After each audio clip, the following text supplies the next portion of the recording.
Have you ever stopped to really think that what puts you at risk isn't always what others are hiding from you, but what you reveal casually without even realizing the cost? We live in a world where privacy no longer disappears with a bang. It fades, one post at a time. You show a photo of your house, mention your weekend plans, tag your location, celebrate a raise, or open up about something deeply personal. And just like that, you've handed pieces of your life to people who may not deserve them. Or worse, may be looking for exactly that. It's not because you're careless, it's because we've been conditioned to share everything. Social media rewards it. Culture encourages it. Be authentic, they say. But what they don't say is this: authenticity without boundaries is exposure. Here's the uncomfortable truth. Some secrets are survival. They're not about shame, they're about strategy, because danger doesn't always look like a threat.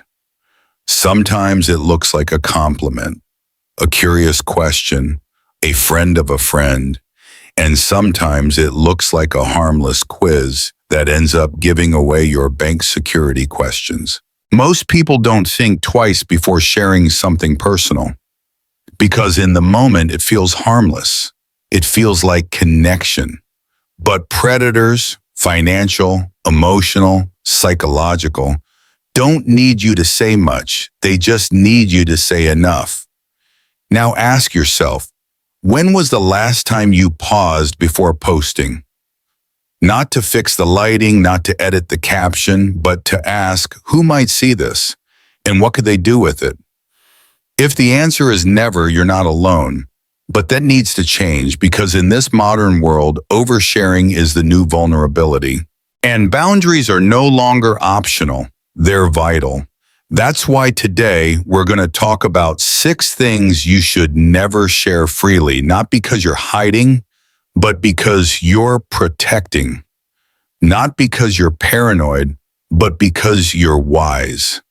These aren't the obvious ones like your password or social security number.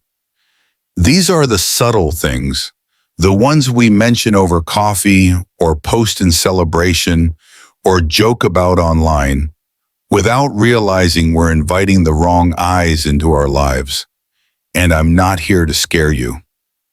I'm here to help you take your power back. Because when you begin to live with awareness, when you understand that privacy isn't about secrets, it's about self-respect, you begin to move differently. You stop giving the world open access to your personal life. You stop answering questions that don't need answers. You stop mistaking attention for validation. And that's where Stoicism comes in. The Stoics believed in a life led by intention, not impulse.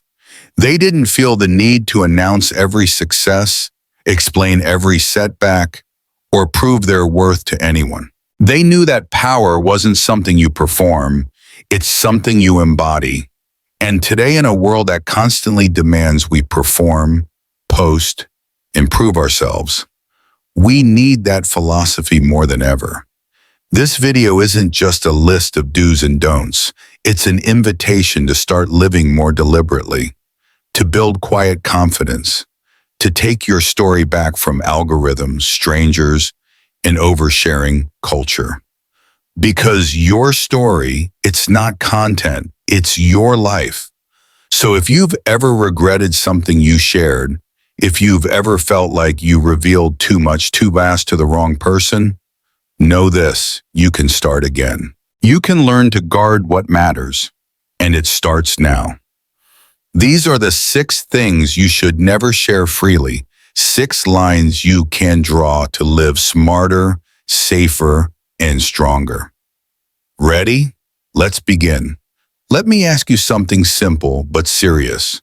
When you post a photo of your vacation, your dinner date, your weekend getaway, are you sharing a moment, or are you giving away your location in real time? Here's the truth most people never think about. When you tag that coffee shop, when you check in at the airport, when you post a just landed selfie, you're not just sharing a memory. You're telling the entire internet where you are, and more importantly, where you're not. And that, my friend, is an open invitation, not to your followers, not to your friends, but to anyone watching with the wrong intentions. Let me tell you about someone I knew. Her name was Maya, early 30s, bright, bubbly, loved life. She had just gotten engaged, and her fiancé surprised her with a weekend trip to Lake Tahoe. Naturally, she was excited. She posted a photo as soon as they hit the road. Then came the cabin view, the scenic hikes, the snow angels in the woods. All of it unfolding in real time, moment by moment, to a cheering chorus of likes and heart emojis. But while she was laughing in the snow, wrapped in joy, someone else was watching, someone from her past, a man she had cut off months earlier after an uncomfortable interaction. He wasn't liking her posts. He wasn't commenting, but he was watching, and he now knew she wasn't home. While Maya was off the grid in a no-signal mountain cabin, her apartment in Sacramento was broken into. No smashed windows, no forced entry, but drawers were rummaged, closets disturbed. It wasn't about stealing valuables. He took very little. It was about control, intimacy, access she never gave. That's the part we miss. Not all threats are about money. Some are about obsession, revenge, control.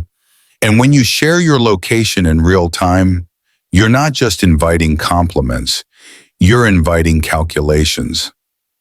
Now, I'm not saying don't share your life. I'm saying shift the timing. Post the vacation photos after you're back. Share that cute dinner spot after you've left. Talk about your routines only with people you deeply trust, because the pattern is what people watch. The routine is what they plan around. That yoga class every Wednesday, that morning run at 6 a.m., that late night walk you post with the moon emoji. Each one seems harmless on its own, until it's not. You might be thinking, but I don't have enemies. Maybe not, but you don't need to. You just need one person, one stranger, with enough time, enough resentment, or enough desperation. So why do we do it? Why do we feel this need to share while we're in the moment? Honestly, a lot of it is validation. We want to be seen, to feel connected, to show that we're living life fully. And there's nothing wrong with wanting connection. But here's the Stoic truth. Not everything meaningful has to be shared in the moment. The ancient Stoics believed in self-control, not just of action, but of expression. They found peace in holding back, in choosing when to speak and when to stay silent. They knew that true strength wasn't loud, it was measured. And that's the mindset we need now more than ever. In a world that's oversharing everything, there's power in discretion, there's protection in silence, there's clarity in privacy. So before you post, pause and ask, who do I trust with this information? Would I still share it if I knew someone with bad intentions was watching? Because they might be. This isn't about fear, it's about foresight. It's not about hiding, it's about being smart. And it's not about living in the shadows. It's about protecting your light. You deserve to feel safe. You deserve to live fully without living exposed. And sometimes the most powerful thing you can do is to enjoy the moment without broadcasting it. Because the more unpredictable you are, the harder you are to manipulate. Be intentional. Be aware. Be stoic. Let me ask you something a little uncomfortable. How much do people really need to know about your private struggles? We live in a culture that praises openness. That tells us vulnerability is strength. That being real means being fully transparent, and in the right context with the right people, that can absolutely be true. But when shared too widely or too quickly, vulnerability doesn't become connection, it becomes exposure. And the sad truth is this: not everyone who listens to your story is listening to help. Some are listening to use it. When you share details about your health, your trauma, your family's weaknesses, you're handing out a blueprint of how to hurt you, how to manipulate you, how to gain leverage in ways that aren't always obvious until it's too late. Let me give you a real-world example. His name was Jordan, a quiet, thoughtful man in his mid-50s. He had just completed a brutal round of chemotherapy for cancer. He lived alone, and in the spirit of encouragement, he shared his journey publicly. In local forums, community chats, even social media groups, hoping to inspire others to let people know they weren't alone. And many people applauded him. They called him brave, kind, honest. But not everyone applauded out of admiration. Among those who read his post was someone who didn't see hope. They saw opportunity. They saw a man living alone, weakened, tired, possibly medicated. They saw an open door, and one night while Jordan was asleep, drugged up on painkillers, his home was broken into. Nothing major was stolen, but everything had been touched. His space violated, his peace shattered. The message was chilling. You don't have to be attacked directly to be harmed. Sometimes all it takes is the knowledge of your limits. That's what most people forget. Not every predator looks like a criminal. Some look like a curious coworker, a neighbor, even a smiling stranger who just wants to get to know you better. And when you casually mention that your mom lives alone and can't get around easily, or that your son has autism and struggles in public, or that you've been dealing with anxiety and sleeping problems, you're not just sharing, you're mapping your vulnerabilities. For anyone who's watching close enough, I'm not saying you should close off your heart. That's not stoicism, and that's not the message. But discernment, now that's a Stoic virtue. The Stoics believed in choosing what to say, when to say it, and who to say it to. Not out of fear, but out of self-respect. There's an ancient Stoic teaching that says, the wise man will confess, not to everyone, but only to those who are suited to hear it. And that phrase, suited to hear it, that's where your power lives, because your story is valuable. Your healing is sacred. Your family's struggles are not public property. They're not for casual gossip, and they're definitely not for likes, comments, or unsolicited opinions from strangers online. So how do you know when and what to share? Here's a simple rule. If someone hasn't earned your trust, don't give them your truth. It's not cold. It's not guarded. It's wise. Think about how many times people overshare on social media only to regret it later, or how often someone opens up at a gathering only to hear their story passed around by people who didn't deserve to hold it. It happens more than we think. And in today's digital world, where screenshots are forever and online posts are public for life, the cost of openness isn't always measured in empathy. Sometimes it's measured in vulnerability. Now here's the beautiful part. You don't have to isolate to protect yourself. You just have to choose your circle.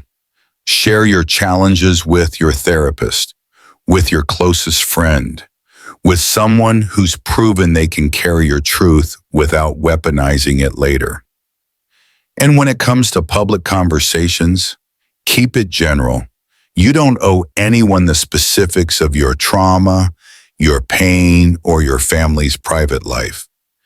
Silence isn't weakness, it's discipline.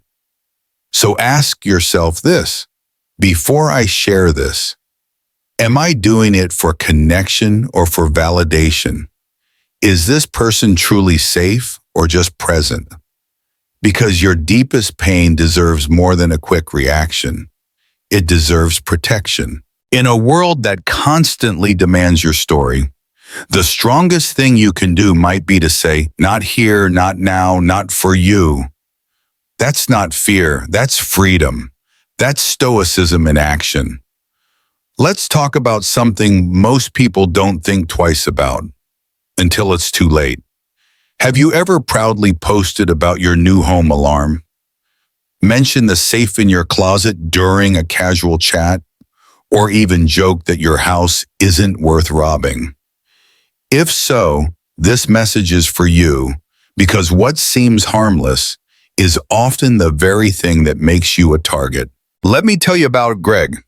Smart guy, tech savvy, recently moved into a new house with his wife and daughter. Being a bit of a gadget nerd, he installed a top-tier security system, biometric safe, smart locks, motion sensors, the works. Excited about his setup, he posted a short story in a Facebook home improvement group. He didn't give out his address, just shared how proud he was of the system, dropped the brand name, mentioned where he placed the safe. Just like a Bond movie, he joked. Harmless, right? A few weeks later, Greg and his family left town for the weekend. When they came back, the only thing missing? The safe. Not the TV, not the laptop. Just the safe pulled clean from the closet behind the suits, exactly where he said it was. Greg wasn't robbed randomly, he was targeted because someone had been paying attention. And here's the part most people miss. Not all criminals act on impulse. Some are patient, they listen, they watch, they wait. And the more you share, the easier their job becomes. Because when you talk about what's protecting you, you're also talking about what's worth protecting. You're giving away two critical pieces of intel: what you have and how you've secured it. That's not just careless, it's strategic vulnerability. Now let's flip the situation. Maybe you're the opposite. You downplay everything. Oh, there's nothing to steal in my place. No alarms here. I've got nothing worth locking up. You think you're being modest, but what you've really said is, I'm an easy target. Burglars, just like water, follow the path of least resistance. They're not looking for a challenge. They're looking for an opportunity. Even if you don't give details online, casual comments at work, neighborhood chats, even jokes at social gatherings can plant the wrong idea in the wrong mind. That's the danger. Because the world doesn't always need your exact address to find a way in. Sometimes your own voice gives them the blueprint. And all of this stems from one simple thing. We love to share. We want to feel smart, prepared, responsible. We want to show that we've taken steps to protect our homes, our families, our valuables. But here's what the Stoics would remind us. Real security doesn't need an audience. In fact, the most effective defense is the one no one sees coming. Stoicism teaches us to act, not announce. To protect what matters, not parade it. To build strength in silence. There is a reason fortresses are strong, not because you can see their defenses, but because you can't. Because when no one knows what you have, they don't know how or whether to try and take it. So what should you do instead? Be vague, be smart, be quiet. If someone asks about your home setup, a simple "I'm covered" is more than enough. If you're discussing home renovations or layouts, focus on aesthetics, not access points. And if you're tempted to post that new safe, smart lock or camera system, pause. Ask yourself, who's this for? Would I say this if I knew someone was listening with bad intentions? Because the truth is, someone might be. This isn't about living in fear. It's about thinking ahead. It's about staying one step ahead in a world that's always watching and sometimes waiting. Your home should feel like a fortress, not a display case, not a tour. So treat your security like your PIN number, private, quiet, and only discussed when absolutely necessary. In a time when people share everything, choose to keep this one thing to yourself, because what you don't say just might be what keeps you safe. Let's be honest. It feels good to share your wins. You buy your first home, of course, you want to post a photo. You finally pay off that mountain of debt. Why not celebrate it publicly? New car, big bonus, promotion. You worked hard for it. You're proud, and you should be. But here's what no one talks about. Every financial detail you share online might not just attract congratulations. It might attract danger. Because the moment you post your highlight, you also give people a peek into your net worth, your location, and your lifestyle. And not everyone watching has good intentions. Take Rachel, for example. Early 30s, single, worked her way up and saved for years to buy her first home. When she finally did, she was over the moon. Posted pictures holding her new house keys, standing in front of the front door with a caption that read, "Finally a homeowner." It was pure joy, but buried in that post were small clues. The style of the house, the neighborhood, the visible street number on the door, even the angle of the porch. What happened next?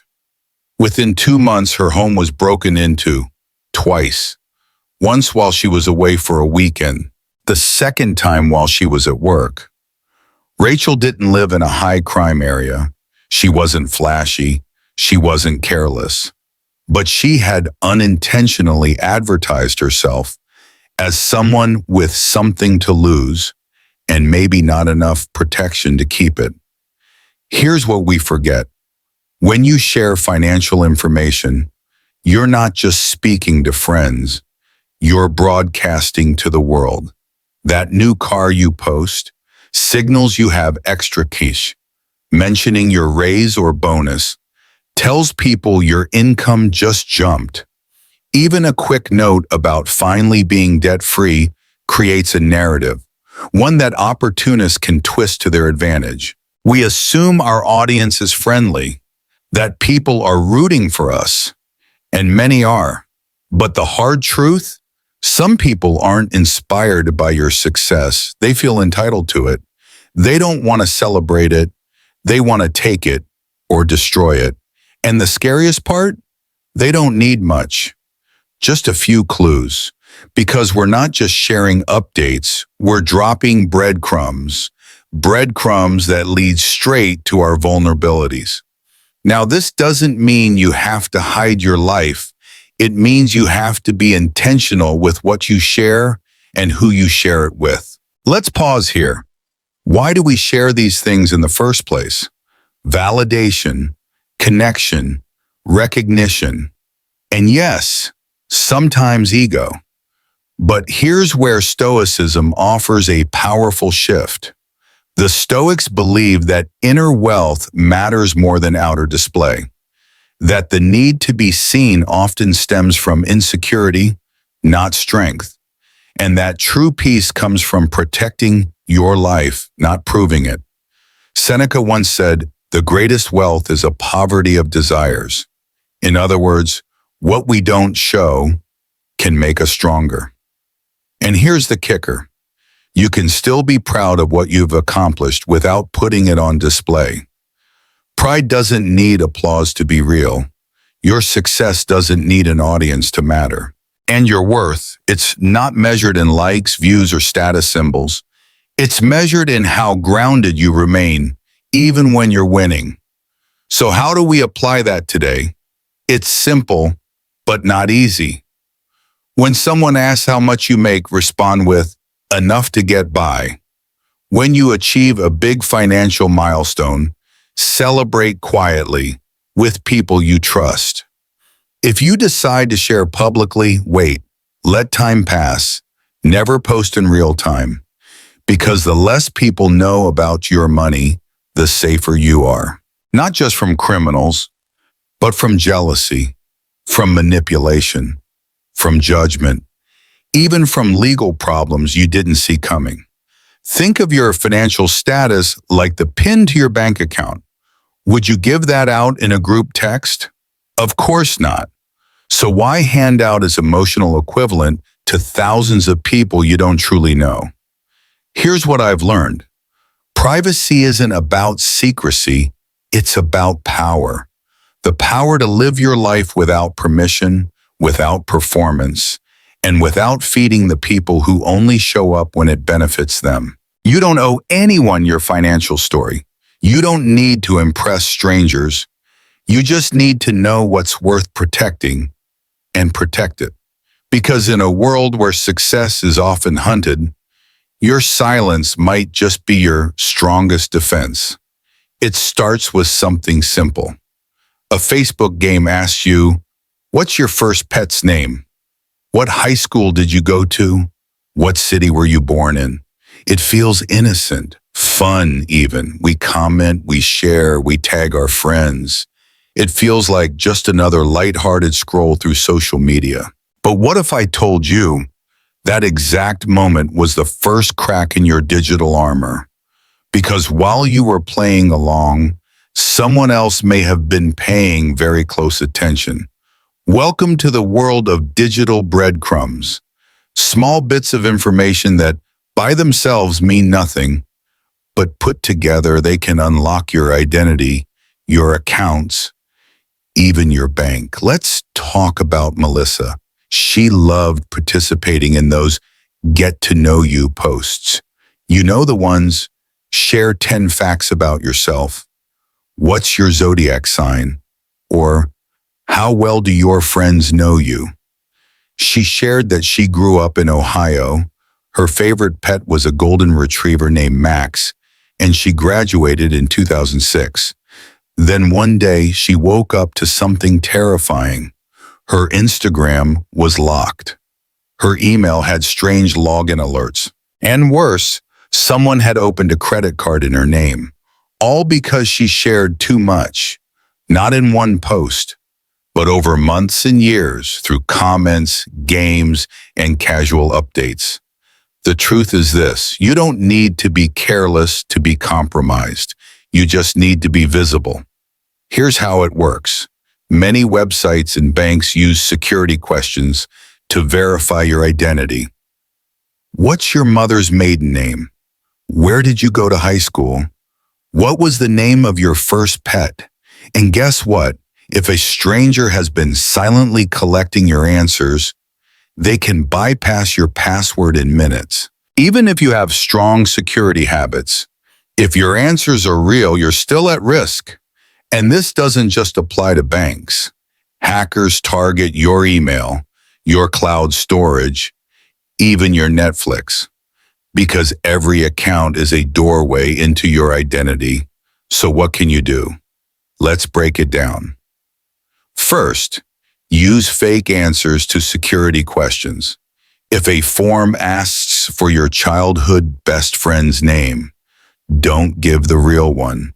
Make something up and make it memorable to you. It's not lying, it's protecting. Second, audit your privacy settings on every platform. Who can see your birthday, your hometown, your relationship status? Most people have no idea how much they've already exposed. Take 10 minutes today to review your profiles. Set them to friends only or private. And while you're at it, delete old posts that reveal too much. That birthday photo from 2013, that memory from high school. If it shares data, it's not harmless, it's valuable. Third, think before you post. Ask yourself, Does this detail need to be public? Could this information answer a security question? Am I giving away more than I realize? Because here's what most people forget. Hackers don't need to break in. They can walk in if you leave the door open. This isn't paranoia, it's preparation. It's not about hiding your life. It's about understanding the value of your information, even the smallest piece. And here's where Stoic wisdom comes in. The Stoics believed in self-control, discretion, and inner clarity. They taught us to master what we can control and release what we can't. In today's world, that means mastering our digital boundaries, guarding our data like we guard our peace, not oversharing, not because we're afraid, but because we're awake. You don't need to disappear from the internet. You just need to stop feeding it everything. Your name, your school, your pet, your routines. It all builds a blueprint of your life. And once someone has that blueprint, they can do more than hack your account. They can become you. And let me ask you, when was the last time you changed your passwords or checked your account for recovery emails and backup contacts or turned on two-factor authentication? It's not just about what you share. It's about how you protect what matters. So here's your challenge today. Go through your most used accounts. Change those security question answers. Make them strange. Make them unguessable. And above all, keep them offline. Because in a world where we're constantly nudged to open up, sometimes the bravest thing you can do is keep quiet. Let me ask you something. When was the last time you overheard a stranger's conversation in a cafe, on a train, or while waiting in line? Chances are it wasn't that long ago. Maybe it was someone on a work call, loudly discussing a client, or two friends chatting about their salary, their kids, or their travel plans. At first, it sounds harmless, but here's what most people don't realize. In a world filled with ears, every public word becomes a broadcast. And when we speak too freely in public spaces, we're not just expressing ourselves.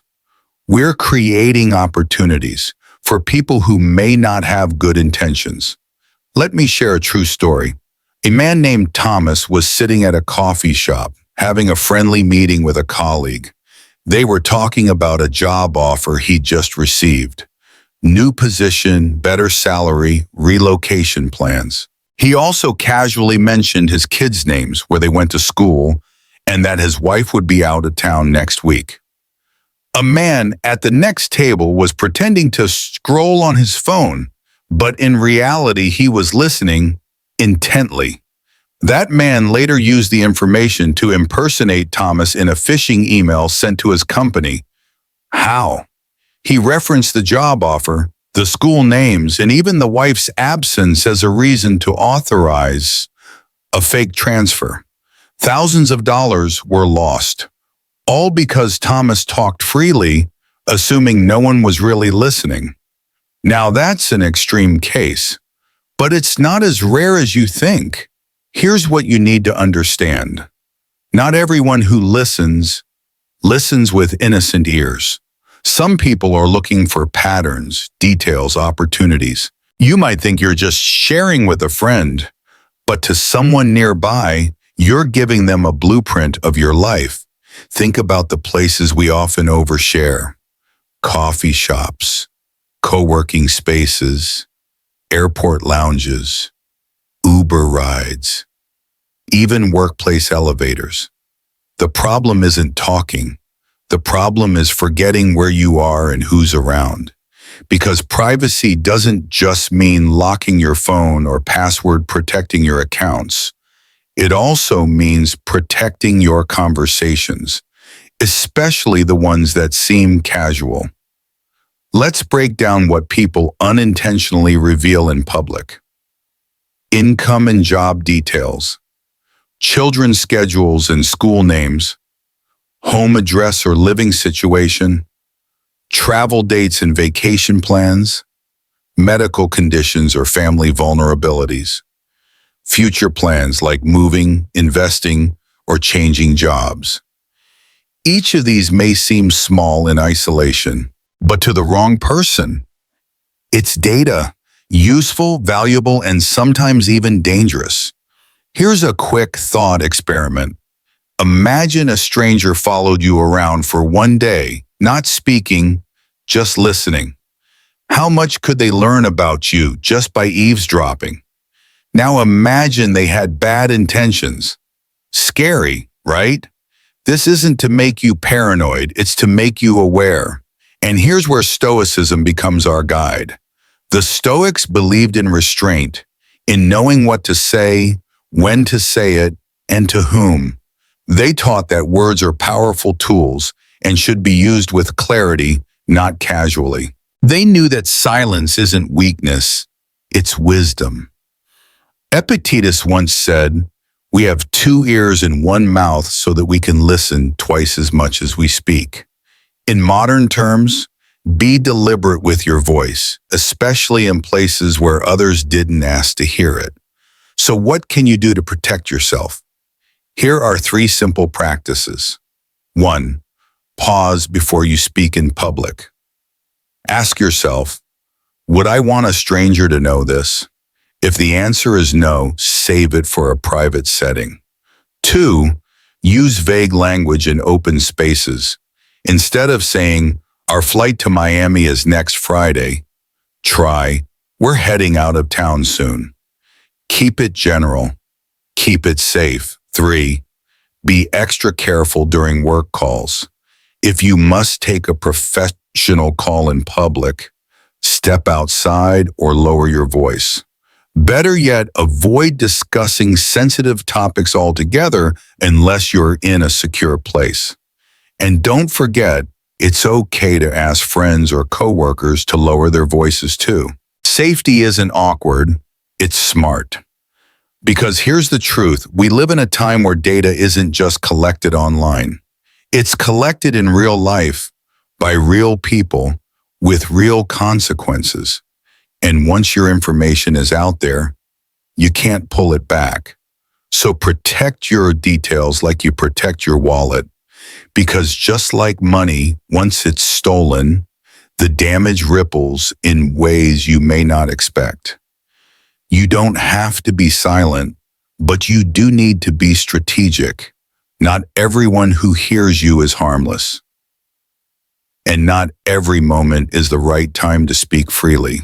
So next time you sit down for a chat in public, remember this. The loudest thing you say might be the one that costs you most. Let's bring everything we've explored together. In a time where sharing has become the norm, holding something back can feel strange, even isolating. We live in a world where oversharing is encouraged, even rewarded. People are praised for being transparent, for putting every detail of their lives online. And somewhere along the way, many of us began to believe that privacy was something to be ashamed of. That if we weren't constantly updating, posting, and revealing, we were somehow hiding. But the truth is far more nuanced. Protecting your personal life isn't about being cold or closed off. It's about being conscious, intentional, grounded. You see, in Stoic philosophy, the idea of self-mastery isn't about living in fear. It's about living with clarity. The Stoics understood that the most powerful person is not the one who speaks the most, but the one who knows when not to. They didn't advocate silence out of weakness. They practiced discretion out of wisdom. Information is power, but only when it's handled with care. And when you give away too much of it too freely, you also give away something else, control. Control over your narrative, control over how you're perceived, control over who has access to your life, your plans, your vulnerabilities. And once that control is lost, it's hard to get it back. So this isn't about paranoia, it's about boundaries. Healthy, quiet, invisible boundaries that protect not just your safety, but your peace of mind. Let's not forget, your privacy isn't just for you, it also protects the people you love. When you share your child's school name publicly or mention that your partner is traveling out of town, you're not just exposing yourself. You're creating exposure for others who didn't agree to be part of that conversation.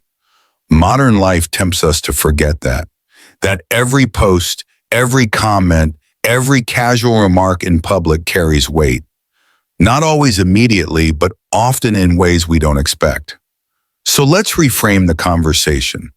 Choosing not to share everything isn't a sign of weakness. It's a sign of maturity, of wisdom, of understanding that the world doesn't need to know everything in order for your life to be meaningful. Privacy isn't the opposite of authenticity. It's the foundation of intentional living. You don't have to prove anything by being loud. You don't have to justify your choices or narrate your journey for it to be real. Think about the people you respect most, the ones who walk into a room and command attention, not because they say a lot, but because they say very little and every word matters. Those are the people who carry themselves with confidence, not noise, who move with clarity, not chaos, and who protect their inner world because they understand how easily it can be compromised. That's the kind of presence we're building here. A presence rooted in discernment, a presence that's strong enough to be quiet and wise enough to know when to speak. But here's something equally important. This isn't about living in constant defense. It's not about mistrust or emotional walls. It's about choosing your openness with intention. Because let's be honest, we all need connection. We all need people who see us, who hear us, who hold space for our stories. And we all have moments when sharing isn't just helpful, it's healing. But that's the difference between speaking to everyone and speaking to the right ones. The Stoics didn't teach isolation. They taught self-awareness. They believed that we thrive not when we speak constantly, but when we speak truthfully and selectively. So don't be afraid to open up. Just don't open up to anyone, anywhere, anytime. Be deliberate, be precise, be protective, because your story isn't content. It's your life, and your life deserves to be shared with those who have earned the right to witness it. If this message spoke to you, if even one idea made you pause and think, pass it on. Not just to help someone protect their privacy, but to help them reclaim something far deeper, their peace, their power, their presence. And if you'd like more of this kind of clarity, more of this kind of grounded strength, consider subscribing. This isn't just a channel, it's a quiet movement, one built on the belief that the strongest transformations don't always make noise. They start with silence and grow with intention. Thanks for being here. And remember, every word you don't say is not a missed opportunity. It might just be your greatest act of self-respect.